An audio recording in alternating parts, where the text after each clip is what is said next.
All right, let's kick things off with a question, and it's a pretty personal one. So, I want you to think about this morning. How did you really feel when you woke up? Did you just spring out of bed feeling fantastic, ready to go? Or, and be honest, was it more like you had to kind of peel yourself off the mattress? You know, with a bit of a groan, maybe clutching your lower back, or even reaching for an antacid because of that annoying burn in your chest? Yeah, if you're over 50, I'm guessing that second one sounds a little too familiar. And we always blame the usual suspects, don't we? It's got to be the mattress, or, oh, this pillow is just not right. Or we just kind of sigh and chalk it up to, well, I guess this is just getting old. But what if the real problem isn't the bed at all? What if it's something you actually have complete control over? What if the real culprit is the way you're sleeping? Okay, so let's dive into our first section here, waking up wrong. And this is a big one. It's all about why those old habits can suddenly start to hurt us. See, as our bodies change, that sleeping position that felt great in your 30s, it might be the very thing causing you pain in your 60s. We really have to remember, sleep isn't just downtime. It's your body's #1 most critical repair tool.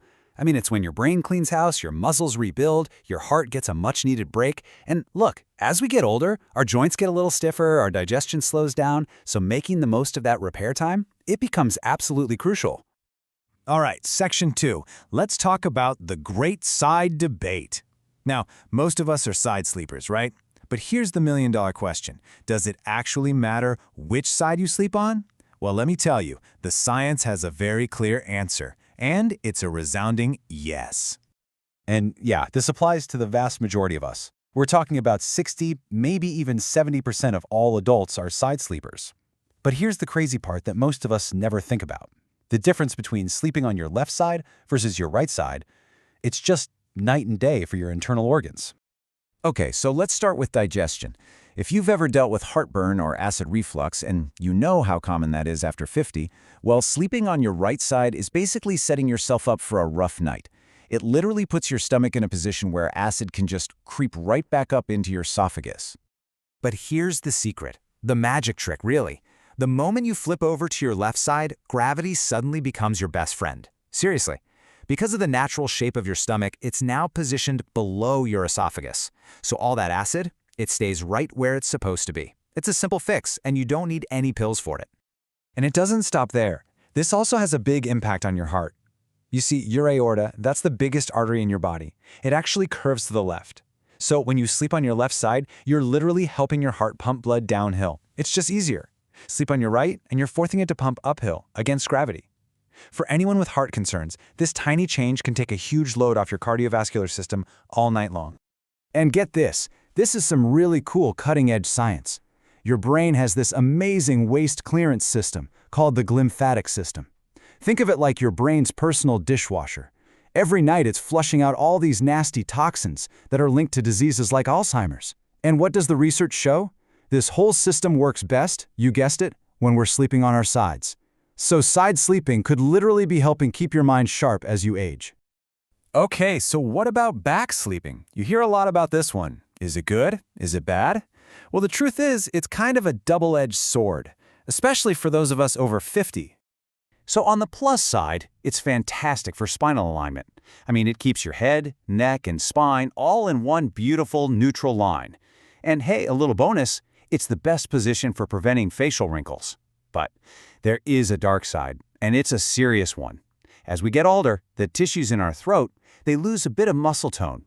So when you're lying flat on your back, gravity can cause that airway to collapse. That leads to snoring, and even worse, it can lead to sleep apnea, which is really dangerous because it robs your body of oxygen. So, if you are a dedicated back sleeper, listen up. Physical therapists have a golden rule, a non-negotiable. You have to put a pillow under your knees. See, when your legs are flat, it pulls on your pelvis and creates all this tension in your lower back. But this one simple trick, it flattens that curve out and just instantly relieves the pressure. It's a game changer.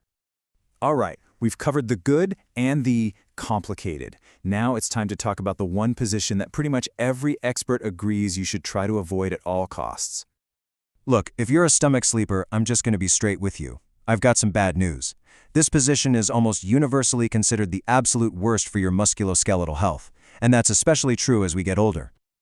I mean, just think about it for a second. To even breathe, you have to crank your head 90 degrees to one side and just hold it there for hours.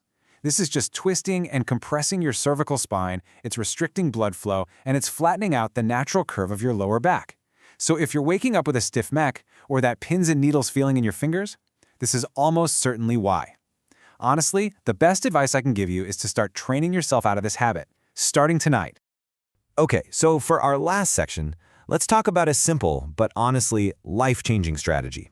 It's a way to take the best position, side sleeping, and make it even better. You see, even when you're on your side, what often happens is your top leg will kind of slide forward and down, and when it does that, it twists your pelvis and puts a ton of strain on your lower back and your hips. But the solution? It could not be simpler. Just stick a firm pillow between your knees. That's it. This little trick keeps your hips perfectly stacked, one on top of the other, and it aligns your spine all the way from your neck down to your tailbone.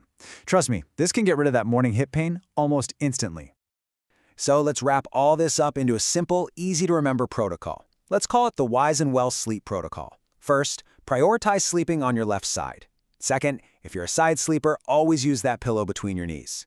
Third, do everything you can to avoid sleeping on your stomach. And finally, if you just have to sleep on your back, always modify it with that pillow under your knees. So here's my challenge to you. Tonight, when you get into bed, I want you to consciously start on your left side. Go ahead and grab a cushion and stick it between your knees. I know, it might feel a little weird at first if you're not used to it, but just give it a shot. Commit to trying it for just 3 nights, that's all I'm asking. Just see what happens. See if your digestion feels a little calmer. See if your back feels a little looser in the morning. Remember, sleep is when our bodies heal. And the whole point of all this is simple. Stop fighting your body's natural design and start working with it. So I would really love to hear from all of you. What kind of sleeper are you? Are you a side sleeper? A back sleeper? Or are you maybe a stomach sleeper who's now thinking, maybe I should make a change? Drop a note in the comments and share your experience. All right, everyone, sleep tight.